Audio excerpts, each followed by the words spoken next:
Bonjour, alors joie de vous retrouver pour lire ensemble encore un petit passage de l'Évangile.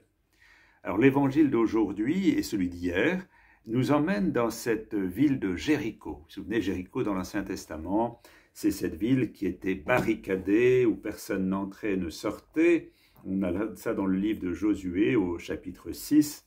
Jéricho s'était enfermé et barricadé, et puis au verset 20 du chapitre 6 du livre de Josué, le peuple poussa un grand cri de guerre et le rempart s'écroula sur place. Voilà, cette ville enfermée dans des remparts qui va tout d'un coup voir ces remparts s'effondrer devant la foi du peuple. Alors aujourd'hui, l'évangile, c'est donc au chapitre 18 de Luc et 19. Je vais vous lire deux passages, celui d'hier, celui d'aujourd'hui, pas en entier, mais un peu l'essentiel.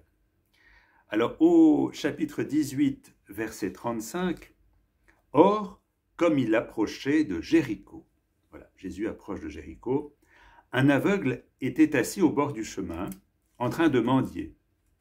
Ayant entendu passer une foule, il demanda ce que c'était. On lui annonça, « C'est Jésus le Nazaréen qui passe. » Il s'écria, « Jésus, fils de David, aie pitié de moi. » Ceux qui marchaient en tête le rabrouaient pour qu'il se taise. Mais lui criait de plus belle, « Fils de David, aie pitié de moi. » Jésus s'arrêta et commanda qu'on le lui amène. Quand il se fut approché, il l'interrogea. « Que veux-tu que je fasse pour toi ?» Il répondit, « Seigneur, que je retrouve la vue. » Jésus lui dit, « Retrouve la vue, ta foi t'a sauvé. » Au chapitre 19, donc c'est juste après, verset 1 et suivant, « Entrez dans Jéricho. » Voilà, ils étaient à la porte de Jéricho et maintenant ils entrent. « Entrés dans Jéricho, Jésus traversait la ville. Survint un homme appelé Zachée. C'était un chef des collecteurs d'impôts, il était riche. Il cherchait à voir qui était Jésus et ne pouvait y parvenir à cause de la foule parce qu'il était de petite taille. Il courut en avant, monta sur un sycomore afin de voir Jésus qui allait passer par là. Quand Jésus arriva à cet endroit, levant les yeux, il lui dit, « Zachée, descends vite, il me faut aujourd'hui demeurer dans ta maison. » Vite, Zachée descendit et l'accueillit tout joyeux. À deux hommes. Deux hommes, je dirais que tout oppose. L'un est pauvre, mendiant, aveugle, assis au bord d'un chemin, en dehors de la ville de Jéricho, donc dans les faubourgs à l'extérieur, avec les plus pauvres. Un autre homme, dans Jéricho, un riche, sans doute pas très honnête, parce qu'il est dit après, à la fin ensuite, qu'il va rendre à ceux à qui il a fait du tort, et puis très mal vu, parce que c'est un collecteur d'impôts, donc quelqu'un qui n'est pas dans la loi, qui est vraiment marginalisé dans le regard des autres, même s'il est riche et puissant. Deux hommes que tout oppose. Et en même temps, qui ont un point commun, c'est qu'on veut les empêcher de voir Jésus. Les uns, eh bien, rabrouent l'aveugle qui s'adresse à Jésus pour obtenir un secours, une guérison.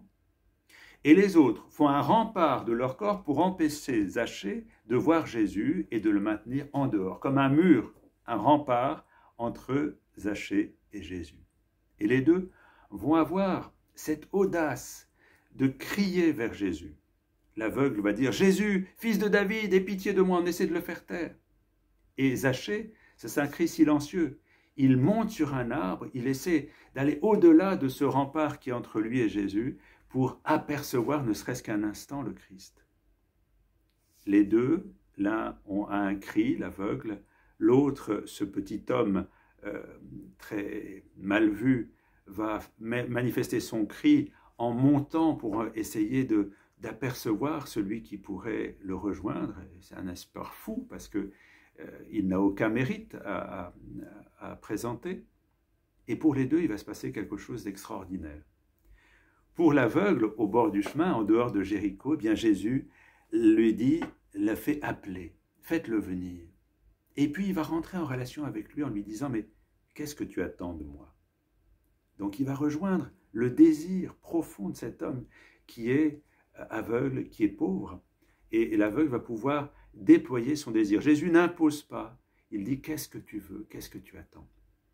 Et pour l'autre, ce riche qui n'est pas un homme de grande vertu, qui est tellement mal vu, Jésus va poser ce geste de descendre chez lui. Très souvent dans l'évangile, on voit Jésus qui va manger avec les pécheurs. Et bien là, c'est comme un pécheur public, cet homme. Et Jésus lui fait le plus grand des cadeaux. D'abord, il le repère, il le voit, il voit son attente, il voit son désir, il entend le cri silencieux de son cœur. Et il va lui dire, eh bien, je viens chez toi. Cet acte aimant du Christ qui vient rejoindre cet homme, là où il en est, dans sa pauvreté morale, dans son attente désespérée. L'évangile d'aujourd'hui nous invite à oser crier vers le Seigneur. Nous sommes sûrement beaucoup à vivre des moments d'angoisse, d'inquiétude avec cette vie très perturbée dans laquelle nous sommes actuellement. Et je disais hier à une amie que je rencontrais qui disait « Mais qu'est-ce que je peux offrir au Seigneur ?» Ben, je lui disais « Offrez votre peur, offrez votre angoisse. » Elle disait ben, « Ça ne voit pas beaucoup de valeur. » Mais si, ce qui a de la valeur, c'est d'offrir ce que nous sommes ici et maintenant au Seigneur. Et le Seigneur n'a qu'un désir, de venir au-delà de tout ce qui peut nous freiner, de venir nous rejoindre là où nous sommes. Le lieu où le Christ désire être, c'est là où nous sommes. Pas dans ce que nous devrions être, mais dans ce que nous sommes, ici et maintenant. Comme cet aveugle mendiant au bord du chemin, comme ce collecteur d'impôts dans son arbre, Jésus nous rejoint où nous sommes, à terre, dans cette position un peu extravagante. Partout où nous sommes, le Seigneur veut nous rejoindre. Bien que cette méditation d'aujourd'hui soit vraiment cette sincérité du cœur qui ose franchir tous les obstacles. Alors, cette foule qui fait obstacle devant Zachée, ces disciples qui veulent empêcher l'aveugle de rejoindre Jésus, eh bien, cette foule, elle est en nous. C'est tous ces bruits en nous, tous ces freins en nous qui font que nous n'osons pas peut-être aller tout déposer entre les mains du Seigneur, que nous n'osons pas l'appeler à venir en nous parce que nous ne sommes peut-être pas dignes de sa visite. Eh bien, le Seigneur nous dit, allez, vas-y, ose monter dans l'arbre, ose lancer un cri. Je ne désire, moi, que te rencontrer, nous dit le Seigneur. Il y avait un livre de Don Charles Massapski qui était le Christ rencontre de deux amours. Eh bien, je crois que la rencontre avec le Christ, c'est la rencontre de deux désirs. Le désir de Dieu de nous combler, notre désir de rencontrer cet amour pour lequel nous sommes faits. C'est Saint Augustin qui disait « Tu nous as fait pour toi, Seigneur, et notre cœur est sans repos tant qu'il ne demeure en toi. » Donc notre cœur a un désir de cet amour. Et le Christ qui disait à Catherine de Sienne, je l'ai déjà dit, je le répète, « Fais-toi capacité, je me ferai torrent. » Voilà, eh bien, crions vers lui, ouvrons notre cœur, ayons l'audace de l'aveugle au bord du chemin, ayons l'audace de Zachée sur son arbre, et les murs tomberont, et nous pourrons rencontrer cet amour que nous espérons du plus profond de notre cœur, même sans le savoir. Bonne méditation, bonne journée à Jéricho, bonne journée avec tous ces pauvres qui crient vers Dieu, dont nous faisons partie. Comme disait le Père Jacques Leclerc, c'est merveilleux d'être si pauvre quand on est tant aimé. Bonne méditation, à demain.